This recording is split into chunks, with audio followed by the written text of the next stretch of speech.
Hello and welcome to IGNOU BAPFH। आज हम BPCS 186 का यूनिट नंबर 5 देखने जा रहे हैं जिसका टाइटल है कोपिंग विद स्ट्रेस। तो शुरुआत करते हैं definition and nature of coping. Coping का अगर हम सिंपल टर्म्स में डेफिनेशन देखें तो इसका मतलब ही यही निकलता है कि ये कुछ ऐसे तरीके होते हैं जिसकी वजह से जो इंडिविजुअल है वो स्ट्रेस से डील करने का ट्राई करता है। जो भी वो स्ट्रेस एक्सपीरियंस करता है उसके लिए कुछ ना कुछ ऐसे कुछ तरीकों का यूज़ करता है ताकि वो उस स्ट्रेस के साथ डील कर सके इफ़ेक्टिव वे में। अगर उसे अच्छे से यहाँ पर स्ट्रेस के साथ डील करना है तो वो या तो एक इफ़ेक्टिव कोपिंग स्किल्स का यूज़ करेगा जिसे हम एडेप्टिव कोपिंग कहते हैं, या तो फिर कुछ ऐसी कोपिंग स्किल्स का यूज़ करेगा जो कि उतनी इफ़ेक्टिवली स्ट्रेस के साथ डील करने में यहाँ पर काम नहीं आने वाली। तो अगर हम लेज़रस और फोकमैन की डेफिनेशन को देखें तो वो यही कहते हैं कि कोपिंग अगर हमें करनी है तो कॉग्निटिव और बिहेवियरल जो हमारे एस्पेक्ट्स हैं वो हमें यहाँ पर काम में लाने पड़ते हैं। जो भी इंटरनल एक्सटर्नल डिमांड्स स्ट्रेस की वजह से हमें यहाँ पर दिखाई देती हैं, हम अपनी कॉग्निटिव स्किल्स और अपने बिहेवियर के साथ उससे कैसे ट्रीट करें, ये होती है कोपिंग। वहीं अगर हम बात करें कि कोपिंग का जो मेन एम होता है वो यही होता है कि जो भी प्रॉब्लम है उसके साथ डील करें। किसी भी तरीके का कोई भी डिस्ट्रेस अगर हमें आ रहा है, हम फील कर रहे हैं, तो हम उसके साथ डील करें कि क्यों हम ऐसा हमें देखने को मिल रहा है, कि क्या इसके पीछे कारण है।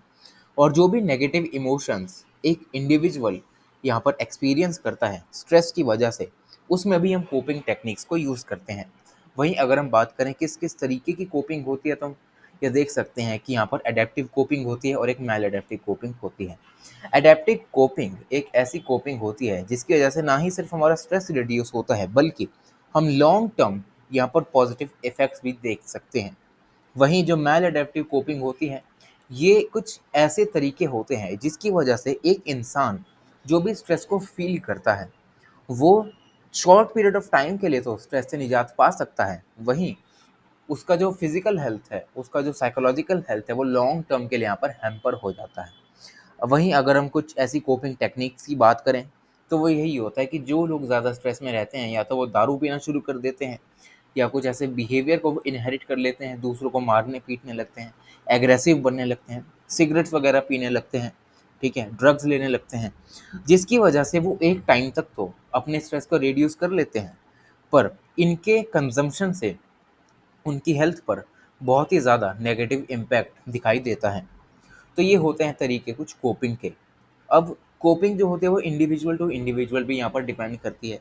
कुछ इंडिविजुअल्स ऐसे होते हैं जो कि एडेप्टिव कोपिंग का यूज़ करते हैं ताकि उन्हें लॉन्ग टर्म पॉजिटिव इफेक्ट्स यहाँ पर दिखाई दें। वहीं कुछ ऐसे भी इंडिविजुअल्स होते हैं जो कि मैल एडेप्टिव कोपिंग का यूज़ करते हुए भी लॉन्ग टर्म में यहाँ पर अपने अंदर इफेक्ट्स वो देख सकते हैं।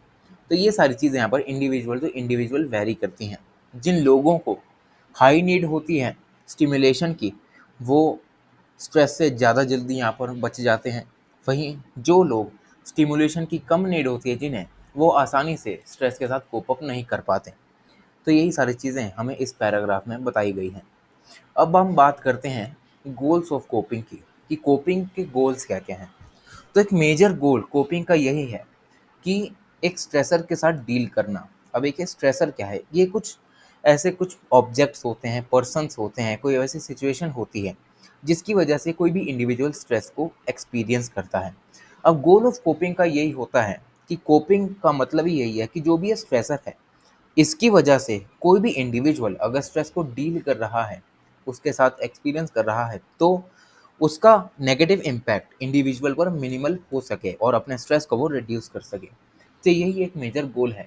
वहीं कुछ ऐसे घोस्ट जैसे स्कॉलर्स हैं जो कि यहाँ पर 4 तरीके के यहाँ पर कुछ हमें मेजर गोल्स बताकर रखते हैं, जिसमें सबसे पहला गोल आता है कि स्ट्रेस को हमें इसीलिए रिड्यूस करना चाहिए ताकि हम अपनी रिकवरी के लिए पॉसिबिलिटी को बढ़ा सकें।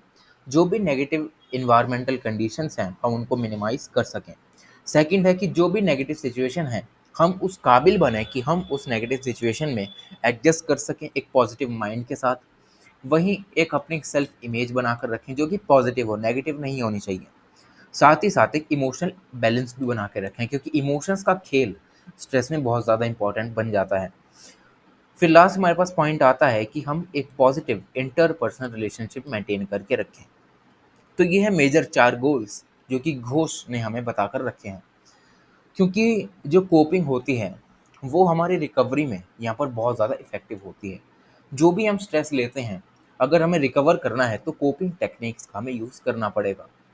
हमें अगर सक्सेसफुल सिचुएशन बनानी है स्ट्रेस के लिए, तो वो यही है कि एक इंडिविजुअल अपने दिमाग में एक पॉजिटिव इमेज बना कर रख ले अपनी ही, ताकि वो अपने आप को अच्छे से पॉजिटिव वे में कंट्रोल कर सके।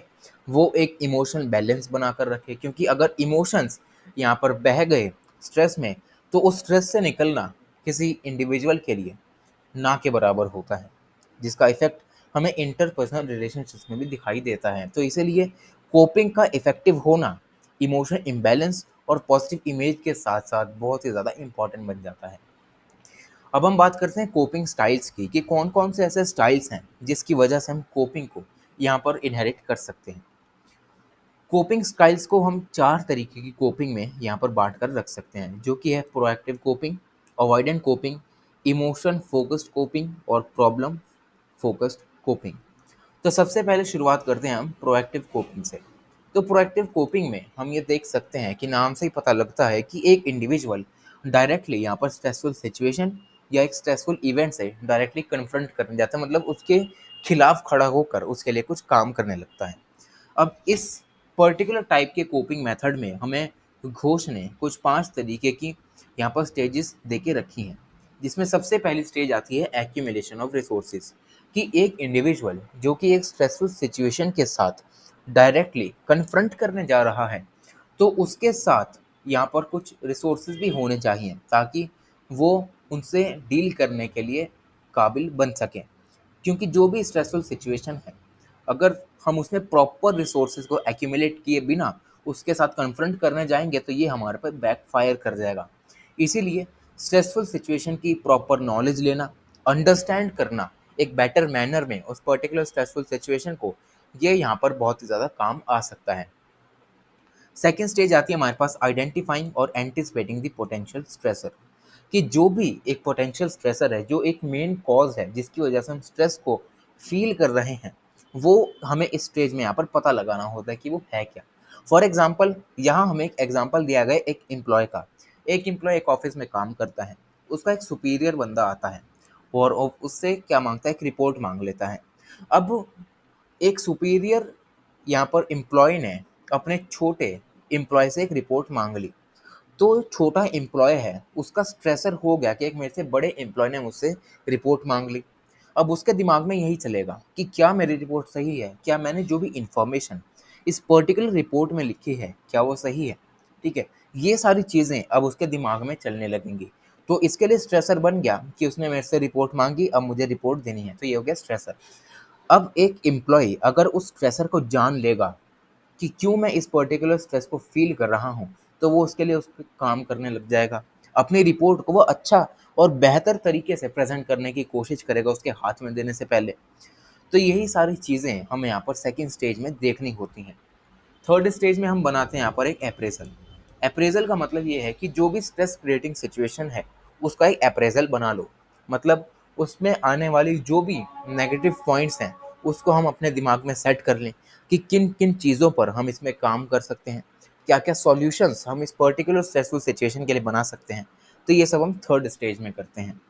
फोर्थ स्टेज में आता है preliminary efforts to cope with the stressful situation, कि बेसिक लेवल से हम यहाँ पर स्ट्रेस को कोप अप करने की कोशिश करें। जो भी हमें रिसोर्सेज चाहिए, हम सबसे पहले उसे एक्यूमुलेट करें, स्ट्रेसर को आइडेंटिफाई करें, एक अप्रेज़ल बनाएं और उनके बिहाफ पर कुछ अपने एफर्ट्स लगाएं, ताकि हम स्ट्रेसफुल सिचुएशन से बाहर निकल सकें।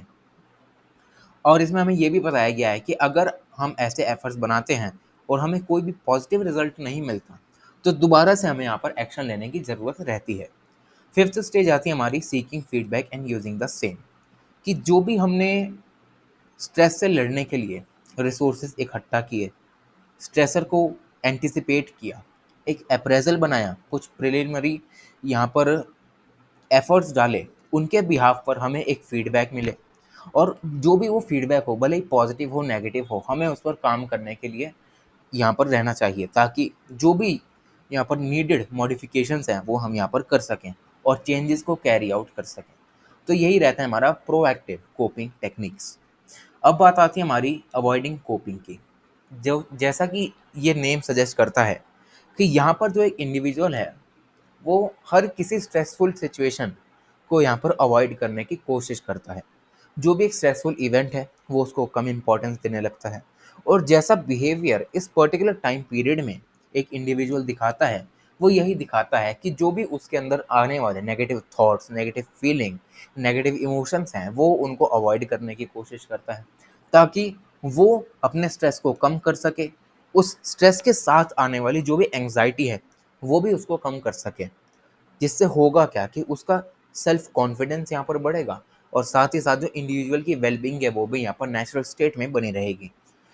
इस पर्टिकुलर टाइप की कोपिंग टेक्निक में जो भी बिहेवियर्स, जो भी नेगेटिव मेमोरीज या नेगेटिव टाइप के बिहेवियर हम इनहेरिट करते हैं, उनको यहाँ पर अवॉइड करने की बात की जाती है। जो भी नेगेटिव फीलिंग्स हम यहाँ पर सोचते हैं, हमें आती हैं, वो हम यहाँ पर अवॉइड करने की बात करते हैं।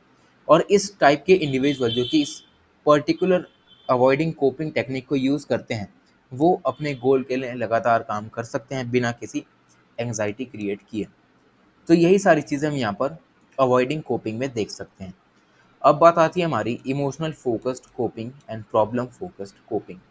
इमोशन फोकस्ड कोपिंग का मतलब सीधा साधा यही है कि यहाँ पर हमें इमोशनल रिएक्शंस को मैनेज करना ज़रूरी है, क्योंकि इंट्रोडक्शन में हमने देखा था कि जो इमोशंस हैं स्ट्रेस में उनका खेल बहुत ज़्यादा इंपॉर्टेंट होता है। अगर इमोशंस को हम यूं ही बहने देंगे तो स्ट्रेस से हम कभी भी निकल नहीं सकते, क्योंकि कुछ इमोशंस ऐसे होते हैं जो कि खुद में ही एक स्ट्रेसर का काम करते हैं।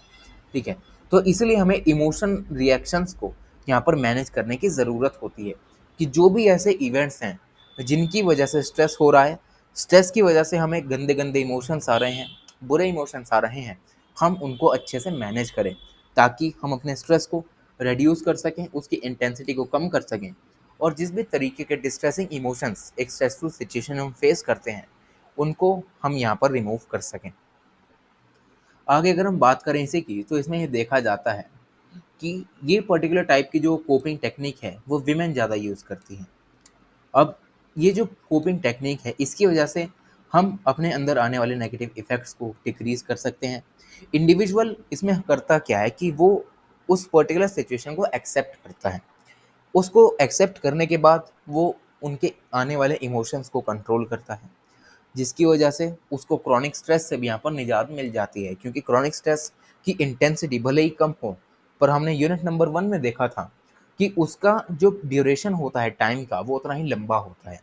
तो इंडिविजुअल अगर इस पर्टिकुलर टाइप की कोपिंग को यूज़ करता है तो क्रॉनिक स्ट्रेस से भी बच जाता है। इसकी वजह से इंडिविजुअल क्लियर माइंडसेट के साथ सिचुएशन को यहाँ पर सॉल्व करने की कोशिश करता है, वो एक कमिटमेंट बनाता है एक पॉजिटिव चेंज लाने का अपने लाइफ में, जिसकी वजह से उसकी एबिलिटीज़ पर वो ज़्यादा फोकस कर सकता है। जो भी एबिलिटीज़ उसको हैम्पर कर रही हैं उसके गोल की तरफ जाने से, या तो उनको मॉडिफाई कर सकता है या तो उनको चेंज कर सकता है। तो यही सारी चीज़ें हम इमोशन फोकस्ड कोपिंग टेक्निक में देखते हैं। अब बात करते हैं कुछ इसके ड्रॉबैक्स की। तो ड्रॉबैक सबसे पहले यही रहता है कि जो भी हमें स्ट्रेस आया, अगर हमें उसका सोर्स नहीं पता, तो ये जो इमोशन फोकस कोपिंग टेक्निक है वो इसमें यूज़ नहीं हो सकती। उसके बाद इसमें ये भी बताया जाता है कि ये शॉर्ट टर्म तरीके की एक कोपिंग टेक्निक है जो कि थोड़े समय के लिए हम यहाँ पर स्ट्रेस से बचा कर रख सकती है, लॉन्ग टर्म वाला सोल्यूशन नहीं है।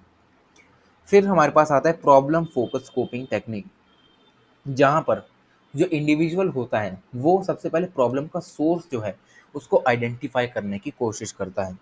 उसके बाद आइडेंटिफाई करने के बाद जो इंडिविजुअल है या तो वो उससे डील करने की कोशिश करता है या तो उसे मॉडिफाई करने की कोशिश करता है।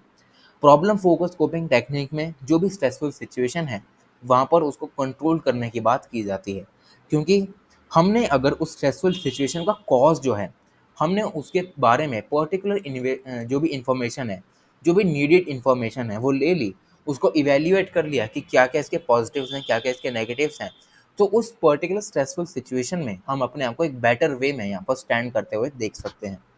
इस पर्टिकुलर टाइप की कोपिंग में सबसे पहला स्टेप यही रहता है कि जो भी इंडिविजुअल यहाँ पर प्रॉब्लम में है, तो वो सबसे पहले उस प्रॉब्लम के कॉज को यहाँ पर आइडेंटिफाई करें, ताकि जो स्ट्रेस है वो क्लियर हो कि हमें क्यों स्ट्रेस हो रहा है। उसके बाद ये एक अच्छी सी क्लैरिफाइड तरीके से कोई भी यहाँ पर एक कोपिंग टेक्निक का यूज़ करें। और यहाँ पर ये ध्यान देने वाली बात रहती है कि इसमें प्रॉब्लम को, उसके सोर्स को यहाँ पर आइडेंटिफाई करना बहुत ज़्यादा ज़रूरी होता है। अगर हम एग्जाम्पल्स के रूप में देखें, तो प्रॉब्लम फोकस कोपिंग टेक्निक्स को हम यहाँ पर एग्जामिनेशंस में भी यहाँ पर देख सकते हैं कि जैसे अभी इग्नू के एग्जामिनेशन चल रहे हैं। फॉर एग्जाम्पल, एक कोई सब्जेक्ट है, आपको सब्जेक्ट का एक पर्टिकुलर टॉपिक नहीं आता और वो एग्ज़ाम के पॉइंट ऑफ व्यू से बहुत ज़्यादा इंपॉर्टेंट है, तो आपको स्ट्रेस आने लगेगा कि भाई ये तो मैंने टॉपिक कभी पढ़ा ही नहीं, अब एग्ज़ाम के लिए बहुत ज़्यादा इंपॉर्टेंट है, करूँ क्या। इसकी वजह से आपको प्रेशर आएगा, प्रेशर की वजह से आपकी परफॉर्मेंस वीक होने लगेगी, फोकस कम होने लगेगा, कंसंट्रेट नहीं कर पाएंगे। तो इस पर्टिकुलर टाइप की कोपिंग को हम यहाँ पर यूज़ कर सकते हैं कि हम स्ट्रेस में क्यों हैं, क्योंकि ये पर्टिकुलर टॉपिक हमें आता नहीं। तो हमने इसको आइडेंटिफाई कर लिया, अब हम क्या करेंगे, इसको पढ़ने लग जाएंगे। ये हमें आ गया तो एग्जामिनेशन में अगर हम अच्छा स्कोर कर पाते हैं तो हमारे लिए अच्छी बात है। तो यही सारी चीज़ें हैं जिनकी वजह से हम इस पर्टिकुलर टेक्निक से अपने स्ट्रेस को कम कर सकते हैं। तो यही है इस पूरे पर्टिकुलर यूनिट में। Thank you so much.